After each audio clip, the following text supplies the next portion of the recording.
క్రీస్తునందు మీకు శుభోదయం. పాపములలోకెల్లా ఘోరమైన పాపం ఏంటో తెలుసా?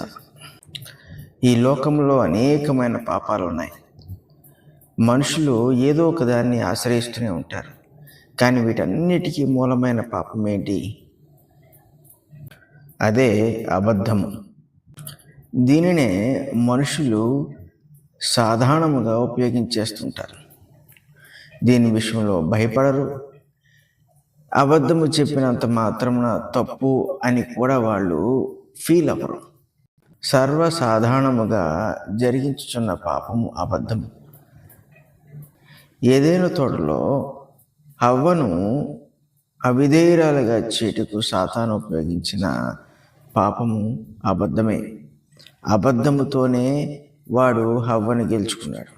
అబద్ధముతోనే మానవుని పడగొట్టాడు. ఆ ఒక్క అబద్ధంలోంచి ఈరోజు చూడండి ఎన్ని పాపాలు పుట్టుకొచ్చినాయో. ప్రతి పాపమునకు వెనుక అబద్ధము, ప్రతి పాపమునకు ప్రారంభము అబద్ధము. అబద్ధమునందే లోకము జీవించుచున్నది. అబద్ధమును బట్టే దాని యొక్క జీవితాన్ని కొనసాగించుకుంటున్నది. అబద్ధమును బట్టే సంపాదించుచున్నది. అబద్ధమును బట్టే అది చివరకు మరణించుచున్నది. అబద్ధము లేనిదే లోకము బతకలేదు. అబద్ధమును లోకము ప్రాణము పోయు ఆయువుగా మార్చుకున్నది. ఈ అబద్ధమును బట్టే మనుషులు ఒకరినొకరు మోసము చేసుకుంటూ ఉంటారు. అబద్ధమును బట్టే సంగతిని జోడిస్తూ ఉంటారు. అబద్ధమును బట్టే ఒక విషయమును ఇంకొక విషయముగా మారుస్తూ ఉంటారు. అబద్ధమును బట్టే అనేకులను బలహీనులుగా చేసి లోబర్చుకుంటూ ఉంటారు. ఈ అబద్ధం అనేది ఎంత ఘోరమైనదంటే సకల పాపములకు అది కొలివై ఉన్నది. దానిని ఉపయోగించువాడు దాని మూలముగా చెడిపోయి నశించిపోవుట కంటే వేరేది వాడి జీవితంలో సాధించలేడు. అబద్ధము మనుషుని చీకటి సంబంధిగా చేయను. చీకటిలో ప్రయాణము చేయటం ఎంత కష్టమో అబద్ధముతో జీవించుట కూడా అంతే కష్టము. దానికి మంచి ముగింపు అనేది ఎన్నటికీ ఉండదు. 101వ కీర్తన 7వ వచనంలో దావీదు ఇలాగూ సెలవిచ్చాడు: మోసము చేయవాడు నా ఇంట నివసింపరాదు, అబద్ధములాడువాడు నా కనుల ఎదుట నిలువడు. అబద్ధమును బట్టే ఒకడు మోసమును జరిగించగలడు. దావీదు దేవునికి చేయుచున్న ప్రమాణం చూడండి, ఇది ఎంత గొప్పదో. ఇలాంటి ప్రమాణం మనలో ఎంతమంది చేయగలము? దేవుని ఎరిగిన వారు, దేవుని నీతిని, దేవుని యొక్క పరిశుద్ధతను కలిగిన వారు మాత్రమే ఇలాంటి ప్రమాణము చేయగలరు. అంటున్నాడు, నా ఇంట మోసము చేయవాడు నివసింపరాదు, అబద్ధములాడువాడు నా కనుల ఎదుట నిలవడు. ఈ దినమున లోకము అబద్ధమును ద్వేషించదు, అసహ్యించుకొనదు, కానీ దానిని హత్తుకుంటుంది. అబద్ధముతోనే లోకము జీవించాలని ఆశపడుచు ఉంటుంది. ఎందుకంటే లోక సంబంధమైన ఈ నేత్రాశ, శరీరాశ, జీవడంబము అన్నీ కూడా ఆ ఒక్క అబద్ధం వల్లే వారికి నెరవేరుతుంటాయి. అది శరీర సంబంధంగా వాళ్ళకి ఎనలేని తృప్తిని ఇస్తుంది, కానీ అంతరంగమందు మరణమును కలుగు చేసిన సంగతి లోకము ఎరుగక నశించిపోతూ ఉంటుంది. అయితే క్రైస్తవులమైన మనము దేవుని ఎరిగిన వారముగా ఇట్టి అబద్ధమును మనం ఆశ్రయించరాదు. అబద్ధము యొక్క పరిణామములు మనం చూచి ఉన్నాం. అబద్ధము శాపముతో కూడి ఉన్నది. అబద్ధము మరణమునకు దారి తీయును. అంతేకాదు జీవితకాలంలో అబద్ధము శాంతి సమాధానములతో ఇచ్చేది. ఎల్లప్పుడూ భయపడుతూ జీవించే జీవితాన్ని అబద్ధం మనకు దయచేస్తూ ఉంటుంది.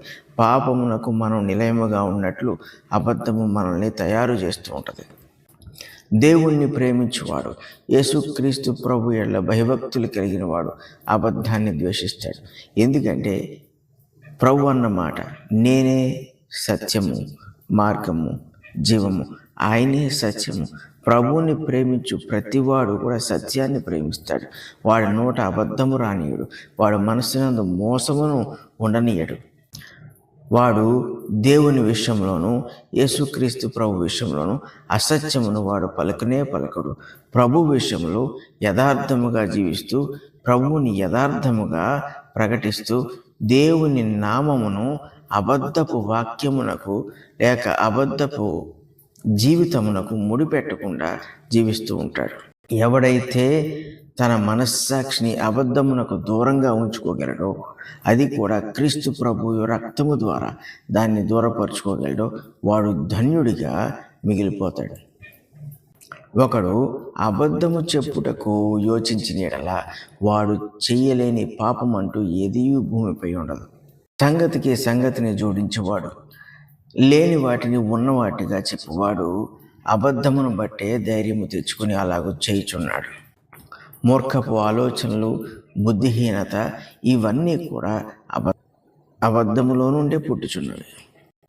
సువార్తను, దాని యొక్క సారమును యేసుక్రీస్తు ప్రభు ద్వారా ప్రకటించిన వాడు ఖచ్చితంగా అబద్ధమును మాత్రమే ప్రకటించును. ఈ అబద్ధం వల్ల ఎంతటి పాపము, ఆ పాపం వల్ల ఎంత గొప్ప నష్టము మనకున్నది గనక క్రైస్తవులమైన మనము క్రీస్తుని ధరించుకున్న వారముగా అబద్ధమునకు ఎల్లప్పుడూ మనం దూరంగా ఉండవలసి ఉన్నది. ఒకవేళ నష్టపోచున్నప్పటికీ కూడా అబద్ధమును మనం ఆశ్రయించుకోవడానికి వీలే లేదు. అబద్ధమును ఆశ్రయించుటకు ఆలోచనే మనం చేయకూడదు. మన సమాధానము ప్రభువు చెప్పినట్లుగా అవును అంటే అవునుగాను, కాదు అంటే కాదుగానే ఉండాలి తప్ప వేరే విధముగా ఉండటానికి వీలు లేదు.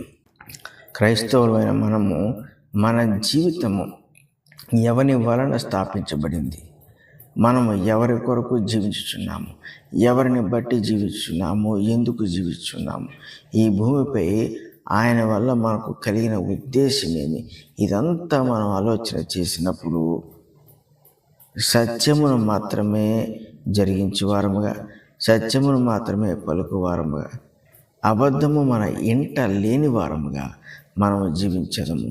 ఇందు మూలముగానే ప్రధానముగా దేవుడు హెచ్చింపబడి మహిమపరచబడుతూ ఉంటాడు. పరిశుద్ధులకు తండ్రి, కృపగల దేవా, మీ కృతజ్ఞత చెల్లిస్తున్నాం. నాయన, మా జీవితంలో ఒకప్పుడు చెడ్డవే, అయితే నీ కుమారుని ద్వారా మమ్మల్ని పరిశుద్ధపరిచి ఏ అబద్ధమైతే మానవుని నాశనము చేసిందో ఆ అబద్ధము నుండి, దానివల్ల కారణమగు సమస్త పాపముల నుండి నాయన మమ్మల్ని విడిపించినందుకు మీకు స్తుతులు, స్తోత్రాలు. ఇదిగోనైనా అది మా జీవితంలో రాకుండా మమ్మల్ని ఏలకుండానట్లు మీ కృపను, కనికరమును మాకు తోడుగా ఉంచండి. మరి ముఖ్యంగా నీ జ్ఞానముతో నింపండి. పరిశుద్ధాత్మ యొక్క సహవాసంలో మమ్మల్ని నడిపించండి. అబద్ధికులైన వారిని మేము నాయన ఇట్టే పసిగట్టు కృపను అనుగ్రహించి మేము వారి యొక్క మాటల నుండి, చేష్టల నుండి తప్పించుకొని జీవించి వారు ఉన్నట్లు కృప చూపమని, ఎల్లప్పుడూ కూడా నీ నామమును మహింపరచుటకే మేము బ్రతుకున్నట్లు కృప చూపమని యేసు పరిశుద్ధ నామమున అడుగుచున్నాము తండ్రి. ఆమేన్.